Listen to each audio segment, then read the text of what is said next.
Oh man, what news! It is Starfield release day, and I guess no one is immune when it comes to the way Starfield has just made everyone go crazy. It seems it wasn't just the ponies going crazy, it wasn't the media outlets going crazy with their desire to bring and break Starfield down, but now it's finally affected Jim Ryan. It seems Jimmy Boy has decided that the one way to one-up Starfield and Game Pass is to say, right boys, right girls, right you ponies, it is time. We are going to do something on the 6th of September to rival the show. And maybe, just maybe, they'll actually get the PS fans to stop talking about Starfield and giving them free publication, because the SEO for Starfield is absolutely ridiculous right now thanks to them and, well, everything else, but they have contributed so much to the SEO of Starfield that Jim Ryan had to change it. And with this comes the PlayStation hike, and it is ridiculous, a 33% increase. Now, I was saying some time ago that if this actually happened and, Xbox was taken out as competition, would you be happy? I asked this question to PlayStation fans so many times, and they were saying yes, it would be the best thing ever for gaming. And I said, no, it wouldn't. Because if that happened, Sony would be free to do what it wanted. And their response was, I don't care. I will pay £70, £100, £120 for a game. Because PlayStation is greatness. So why the fudge are you complaining now? It's increased by 33%. It's only $40 in the US. The UK actually isn't too bad. But in the US, why are you complaining?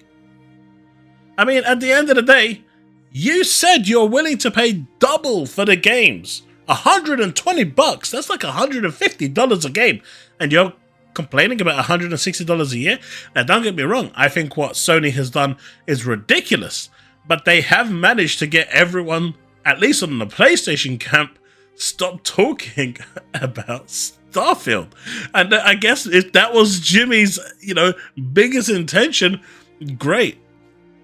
But as we can see here, increasing the price of PS Plus by 35% while adding nothing. I mean, they did say in their previous price hike that they were doing this to bring more perks, which they didn't, bring more games, which they didn't, bring more quality. Well, I guess they stayed the same. They didn't really excel anywhere, so that was also a flat line. And now they're doing the same thing again by saying they're going to deliver all of those things and have delivered another price hike.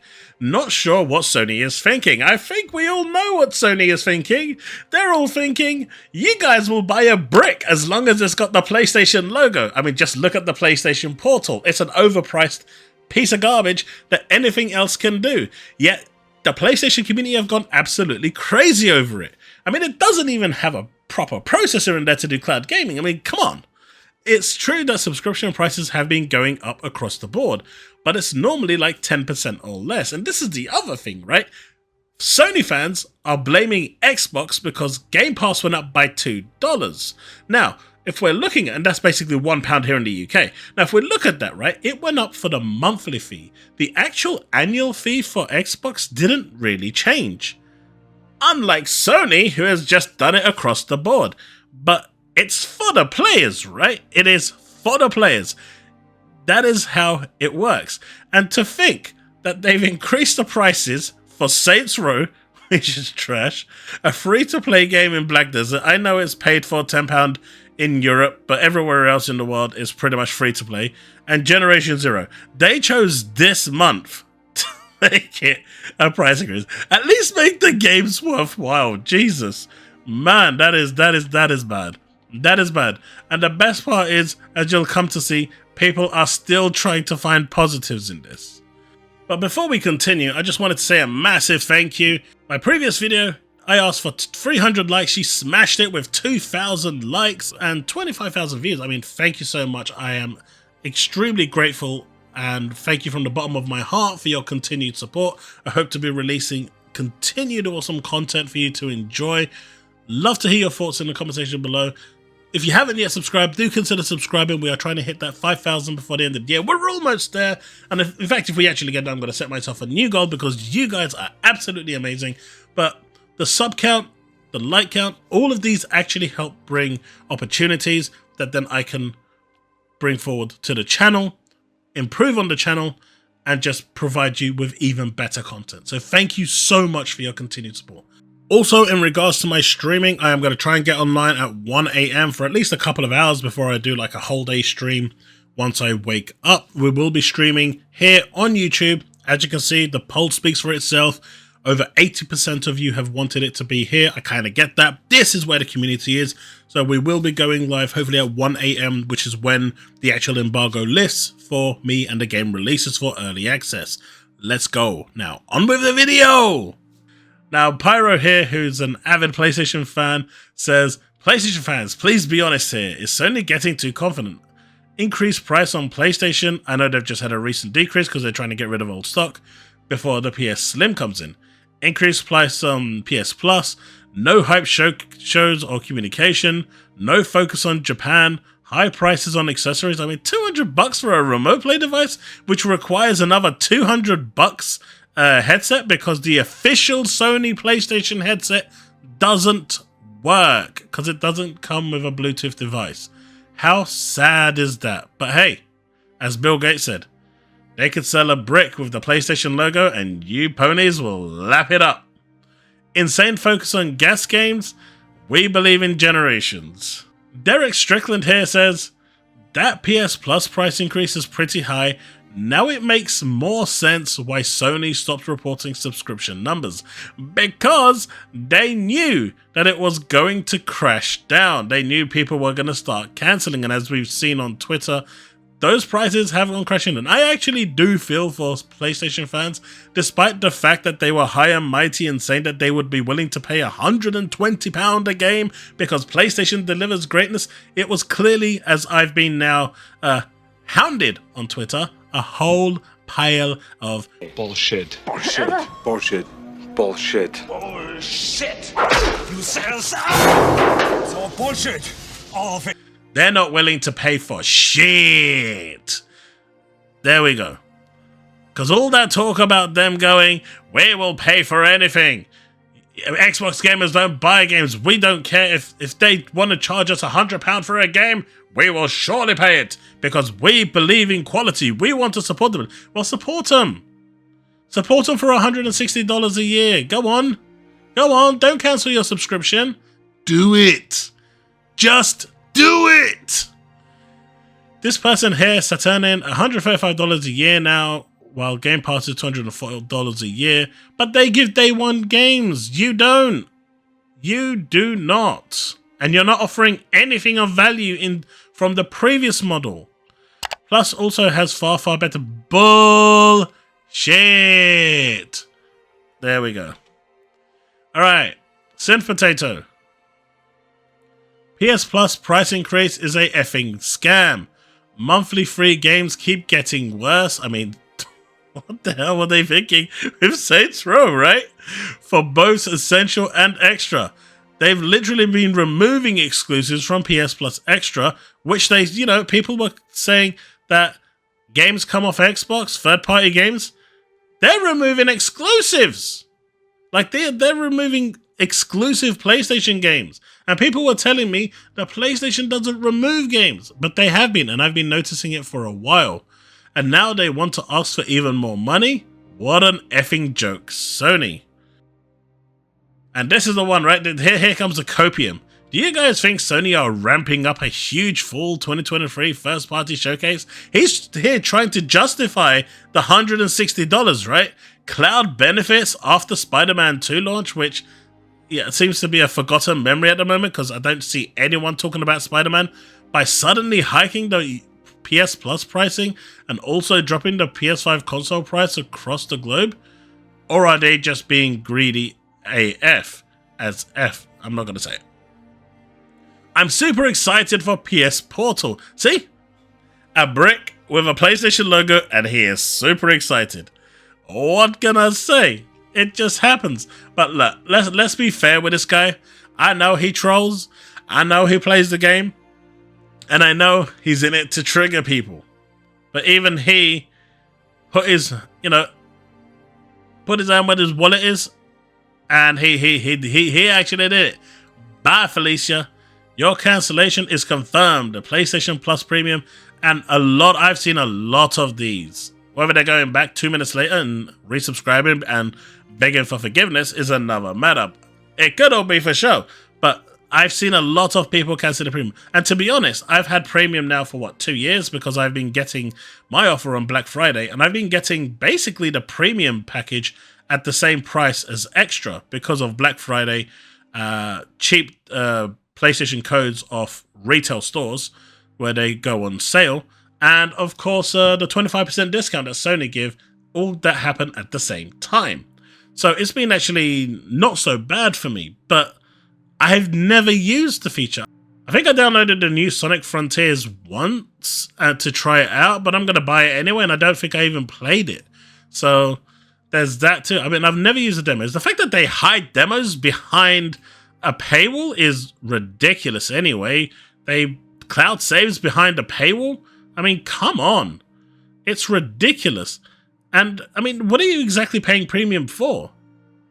Demos? PS3 games? And PS1 and PSP games that aren't really all that? You're better off just playing them on your handheld anyway? But I think the PS Premium package is really not worth it. I think Extra is where the value is. And here we have our good old friend Reforge Gaming. When everyone's talking about Starfield and PlayStation pricing, my dude here is still on that, old news of can't wait to try Baldur's Gate 3 with my wife in split screen at 5 FPS a second. PS5 split screen is going to be quite the thing for couples. I mean, this is literally the first time outside of It Takes Two that I've seen anyone playing split screen.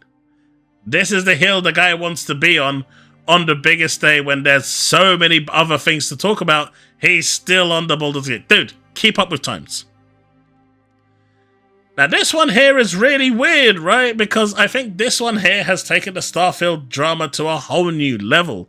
This guy, whether he's a pony or just an idiot, I genuinely don't know. So the headline reads, Starfield hater becomes a laughingstock after basic astronomy blunder. We all know who he's talking about. He's talking about our favorite S-Class gamer. How could we forget our S-Class gamer? He has to appear in the video somewhere, right? Because he is the S-Class.